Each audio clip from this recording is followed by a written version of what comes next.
Scandal in Bohemia. Chapter 1. The King's Mistake. For Sherlock Holmes, there was only one woman in the world. He did not love her because he never loved women. But after their meeting, he never forgot her. Her name was Aprenda Adler. One night in March, I visited my old friend at his home in Baker Street. I was married by now, so I did not often see him. "Come in, Watson," he said. "Sit down. I'm happy to see you because I've got something to show you." What do you think of this? It arrived in the last post. It was a letter with no date, name, or address. It said, "Tonight, someone will visit you to talk about some very secret business. You have helped other important people, and you can, we hope, help us. Be in your room at 7:45 p.m. "The paper. What do you think about the paper?" asked Holmes. I tried to think like Holmes. "It's expensive, so this person is rich. It's strange paper. Yes, it's not English. If you look at it in the light, you can see that it was made in Bohemia. And a German, I think, wrote the letter." "Ah, here comes our man now." We could hear the horses in the street. "Shall I leave, Holmes?" I asked. "No, no, I need your help." "This will be interesting," my friend answered. There was a knock at the door. "Come in," called Holmes. A tall, strong man came into the room. He was wearing expensive clothes and a mask over his face. "You can call me Count von Kram. I come from Bohemia," he said. "My business is most important. Before I tell you about it, do you agree to keep it a secret?" "I do," we said together. "A very important person who belongs to a royal family has sent me to ask for your help," he went on. "I wear a mask because nobody must know who that person is. I must explain how important this business is. If you cannot help, there will be difficulty and trouble for one of the most important families in Europe, and perhaps a very big scandal. I am talking about the famous House of Ormstein, kings of Bohemia." "I know, Your Majesty," said Holmes. He quietly smoked his cigarette. The man jumped up from his chair. "What?" he cried. "How do you know who I am?" Then he pulled the mask off his face and threw it on the ground. "You are right. Why do I hide it? I am the king. I am Wilhelm von Ormstein, King of Bohemia. I came to see you myself because I could not ask another person to tell my story. It must be a secret. You understand?" "Very well. Go on," said Holmes. He closed his eyes and listened. 5 years ago, I met a woman called Aprenda Adler. We... "Ah," said Holmes.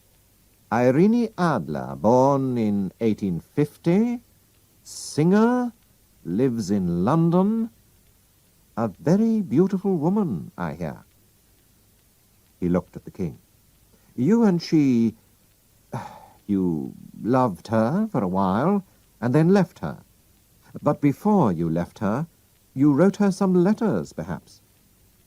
And now you want to get these letters back." "That's right." "Did you marry her?" "No." "If she asks you for money and shows you the letters, you can say that you didn't write them." "But, Mr. Holmes, she also has my photograph." "You can say that you didn't give her a photograph." We were both in the photograph. Oh, dear. That was a mistake, Your Majesty. I know. I was stupid. But I was very young. You must get the photograph back. Can you steal it from her house? I have tried 5 times. But my men couldn't find it. What can I do? Holmes laughed. This is very interesting. What does she plan to do with the photograph? Soon I am going to marry Clotilde Lotman von Saxe-Meiningen, daughter of the King of Scandinavia. You know, of course, that we are 2 of the most important royal families in Europe. Clotilde will never marry me if she learns that I have been a friend of Irene Adler. You do not know Irene Adler. She's a beautiful woman, but she can be as hard as a man. She was angry when I left her, and so she doesn't want me to marry another woman. I know that she will send this photograph to the Saxe-Meiningen family. And then there will be a terrible scandal. We must find the photograph before she sends it. I am sure that we will find it, said Holmes. You are, of course, staying in London? I will write to you to tell you what happens. And the money? The King put a large, heavy bag on the table. I must have that photograph, he said. There is £1,000 here. If you need more, you must ask at once. The money is not important. And the young woman's address? Asked Holmes. Bryony Lodge, Serpentine Avenue, St. John's Wood, London. Good night, Your Majesty, said Holmes. I hope to have some good news for you soon. The King left, and Holmes turned to me. And good night, Watson. Please come back tomorrow at 3 o'clock in the afternoon. Chapter 2. A Servant Finds Out. When I arrived the next day, Holmes was not there. So I waited in his room. At 4 o'clock the door opened, and a very strange servant came in. He wore old, dirty clothes, and I had to look very hard before I saw that it was my old friend. "Holmes," I cried, "where have you been?" "I've had a very good day," he replied with a smile. "I've been outside Miss Irene Adler's house. Servants are always happy to talk, and so I have heard a lot about the young woman. For example, she has a good-looking man friend called Godfrey Norton, a lawyer who often visits her. Now, why? If he's her lawyer, perhaps she's already given him the photograph. But if he loves her, she won't show him the photograph." "Most interesting, Holmes," I said. "While I was there, Mr. Norton himself suddenly arrived. I watched them through the windows. When he left, he jumped into a taxi. 'To the Church of St. Monica, as fast as you can,' he shouted. 2 minutes later, Miss Adler ran out of her house, jumped into another taxi, and called, 'To the Church of St. Monica, quickly.' I couldn't miss this, Watson, so I jumped into a third taxi. When I arrived, I went into the church. Godfrey Norton looked round and saw me. 'Thank God!' he shouted. 'Come here quickly.'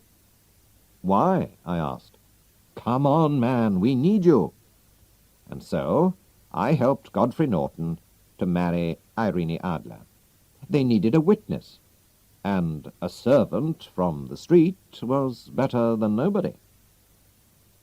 "So, she's married him. What shall we do now?" I asked. "Well, tonight, my dear Watson, I need your help." Will you do what I ask? Without questions? Of course, Holmes, if you think that it's important, I answered. Later, we'll go to Bryony Lodge. Irene Adler, or Irene Norton, will arrive home at 7 o'clock, and she will ask me to go into the house. You must wait outside near the sitting-room window, and when it opens, watch me inside. When I hold up my hand, throw this thing into the room and shout, "Fire!" I took the small thing out of his hand. "What is it, Holmes?" I asked. "It's a smoke stick. The room will very quickly be full of smoke. After that, wait for me at the corner of the street." "Right. I'll do what you want," I said. Chapter 3. Fire. That evening Holmes again wore different clothes, and a large black hat. But it was not just the clothes that were different. He changed his face, his hair, everything. He was a different man. We walked together to Serpentine Avenue. Outside the house there were a lot of people who were smoking, laughing, and talking. Holmes and I walked up and down in front of the house. "You see," said Holmes to me, "I think she doesn't want her new husband to see the photograph." "But where is it?" "At her bank?" "No, women like to keep important things themselves. I'm sure it's in her house." "But the king's men tried to find it," I said. "Yes, but they didn't know where to look," said Holmes.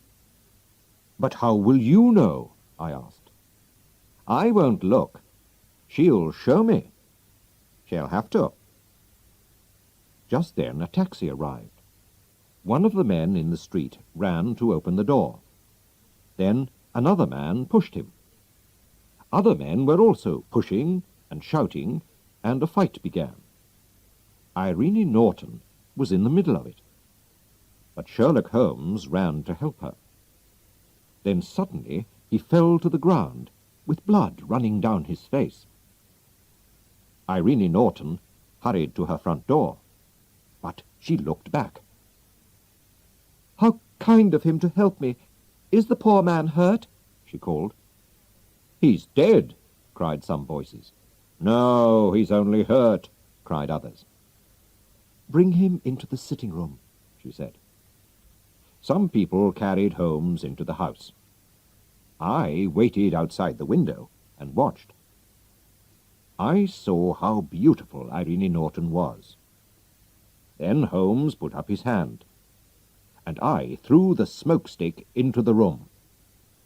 Immediately the people in the street and in the house all began to shout "Fire!" very loudly. The house was full of smoke. I walked away, and 10 minutes later Holmes came to meet me. "Well done, Watson," he said.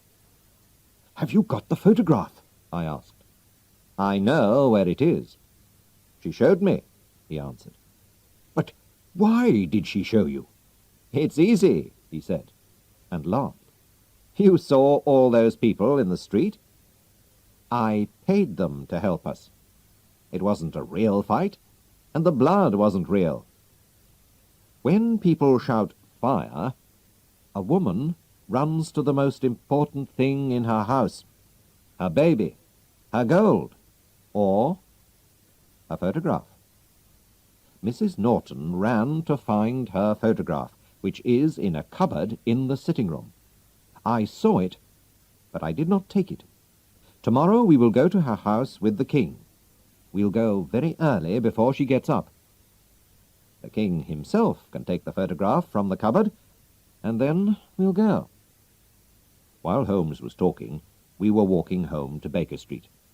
When we arrived at my friend's house, a young man hurried past us and said, "Good night, Mr. Sherlock Holmes." "I've heard that voice before," said Holmes to me. He looked down the street. But who was it? Chapter 4. A Photograph. The next day we went to Irene Norton's house with the king. An old servant opened the door. "Mr. Sherlock Holmes?" she asked, and smiled. "Yes," said my friend. He looked very surprised. "Mrs. Irene Norton and her husband left England this morning. They will never come back to this country." "What?" cried Holmes, his face white and angry. And what about the photograph? Cried the king. We all hurried into the sitting-room. Holmes ran to the cupboard and opened it. Inside was a photograph, not of Irene Adler and the king, but of the beautiful Irene alone. There was also a letter for Sherlock Holmes. We all read it together. My dear Mr. Sherlock Holmes, you did it very well. I thought that it was a real fire, and that you were just a kind old man. But after I opened the cupboard, I began to think. I knew about the famous Sherlock Holmes. I knew your address, and I knew that the king asked you to find the photograph. So I quickly dressed as a young man and followed you home to Baker Street. I wanted to find out if you really were Sherlock Holmes. I said good night to you outside your door. My husband and I have decided to leave England. Please tell the king that I shall not show the photograph to anybody. I love my husband, and he loves me, and he is a better man than the king. But here is a different photograph, and the king can keep this photograph if he likes. Irene Norton. What a woman, cried the king. Why didn't I marry her? What a woman! A very, very clever woman, said Sherlock Holmes coldly. I am sorry, Your Majesty, that this business has not finished well. No, no, said the king. She writes that she will never show the photograph to anybody. I need nothing more than her word. There is no danger for me now. How can I thank you, dear Mr. Holmes? I would like just one thing, Your Majesty. Tell me at once what it is, said the king. This photograph. The king looked at him in surprise. Irene's photograph? He cried. But of course, it is yours. And so, there was no terrible scandal in the royal families of Europe, and Sherlock Holmes still has the photograph of the woman who was cleverer than he was.